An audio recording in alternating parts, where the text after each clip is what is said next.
This is a Sports Catastrophe production. Hey there, Heather Ho there. It's Jeff Cutter diving with you to another Sports Catastrophe birthday boy. And the birthday boy for today, October the 22nd, is a star for the New York Giants, who was a defensive lineman who was great with the Giants and actually is third in team history in sacks, which is hard to believe. But yeah, he was pretty good. He was the defensive lineman of the year a couple times in the 80s, and he was notorious for what he did to Joe Montana. I'll talk about that. And I'll talk about other things too. Unfortunately, in 2013, he was diagnosed with CTE, so that's huge. But he's still alive. His name is Leonard Marshall, who's now 63 years old. He was born October 22nd, 1961, in Franklin, Louisiana, the oldest of 7 children. Anyway, Marshall did well in high school and went to LSU for 4 years, putting up 180 tackles in his 4-year career. He was the defensive MVP for LSU and actually defeated Alabama in a key game, which saw Bear Bryant, in his last year of coaching, regret not recruiting Marshall. Nevertheless, LSU did do okay, but lost the Orange Bowl to Nebraska 2020. He did graduate from LSU with a degree in business administration. The Giants decided to take a priority. In 1983, he was drafted with the 37th pick. Of course, everyone knows about that draft class being the 6 quarterbacks and all that, but what about defensive ends? Well, the first defensive end wasn't taken until 16th when Atlanta took Mike Pitts from Alabama. Dallas took Jim Jeffcoat, a defensive end from ASU, in the 23rd pick, so that was huge. For Dallas, they took Jeffcoat, which worked out well. And then the third defensive end, Leonard Marshall from LSU. So yeah, he did pretty good. Al Davis said who was with the Raiders, said that the Giants may have stolen Leonard Marshall. Unfortunately, though, his rookie campaign was not the best as he struggled with weight problems. But when he trimmed down, he made an impact and played strongly against the run. He did better in 84. He had 6.5 sacks. He helped the Giants beat the Rams in the wild card of the 84-85 playoffs. And he put up 15 sacks.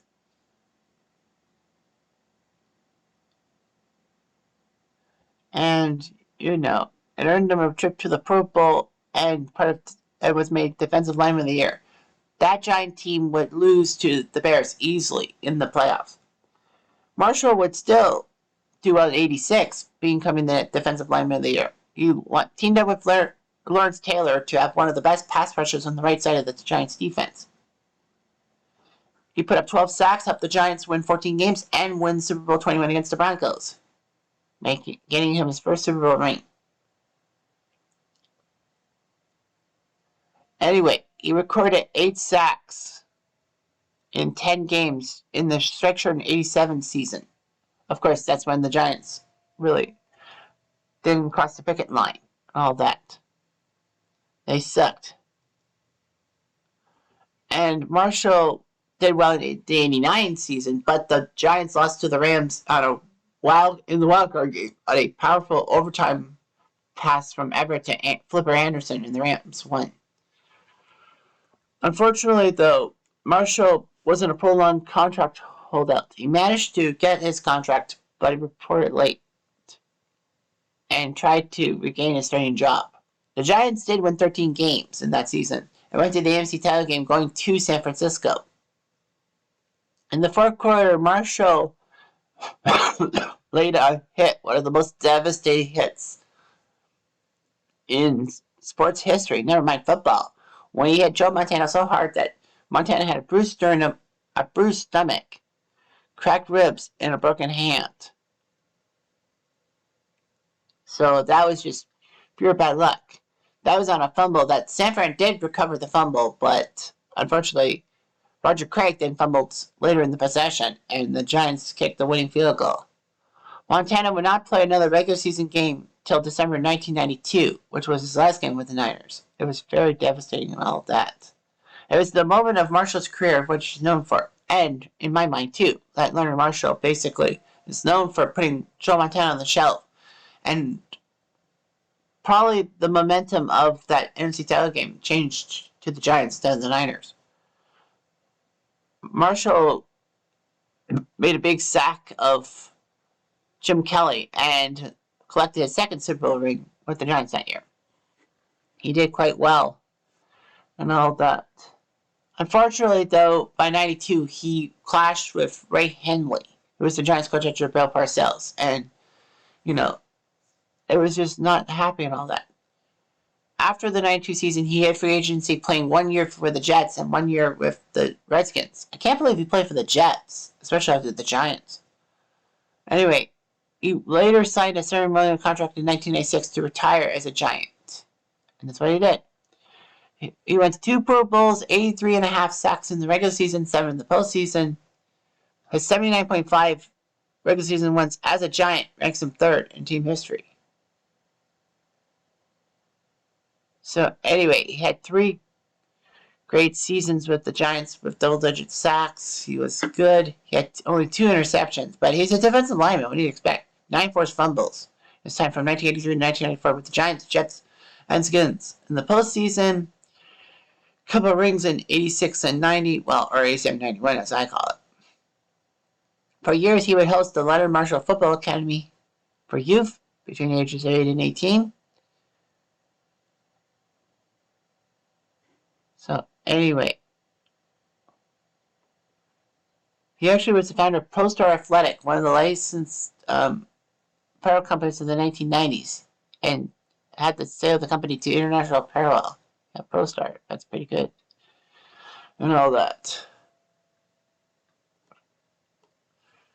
In 2013, he was diagnosed with chronic traumatic encephalopathy, or CTE, the brain disease linked to repeated head trauma that affected many football players. And tests for the disease were performed on living patients and all that. Marshall said that he had symptoms such as memory loss, severe headaches, and mood swings in 2006 that were really bad. All that.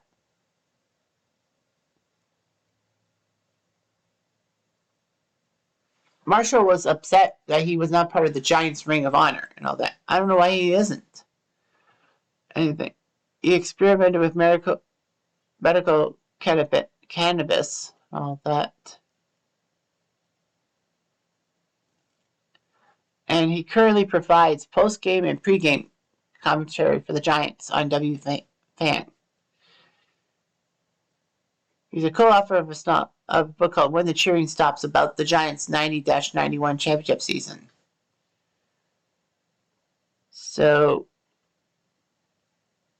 he was a great player for the Giants, and he helped the Giants take out the 2-time defending Super Bowl champion San Fran 49ers. I put Montana on the shelf. Fortunately for the Niners, they could do well with Steve Young as Montana's successor. But the fact of the matter is that hit was devastating, and you've got to have the guts to see Leonard Marshall's hit on Steve Young, or even Joe Montana in the 1990 NFC title game. Anyway, I'm Jeff. I'm going to do